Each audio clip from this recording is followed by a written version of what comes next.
Ridhima, founder at SteerHRD Solutions. You hired from an MNC to bring professionalism in your business. You gave them a good hike. You even agreed to their request of Saturdays off. But within 6 to 8 months, you saw their performance dipping and you almost decided to fire them. Why? What happened? Now, 3 reasons why they slipped. Number 1, unable to adjust to the job. Earlier, they were doing a part of the entire process with different executives for different parts. But here, it is one person do it all. 2, unable to adjust to their bosses.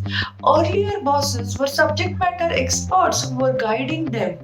Here, they are expected to know grassroots to roof of their functions. Difficult. 3, unable to adjust to the work environment.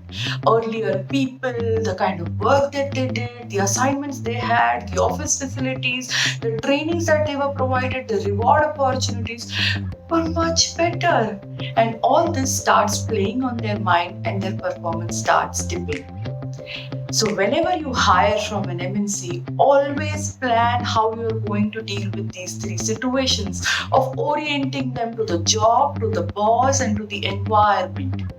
Think about it, and if you find this tip useful, book the slot 1 minute at 1 p.m. Select train, engage, evaluate, reward, and see the difference. Thank you.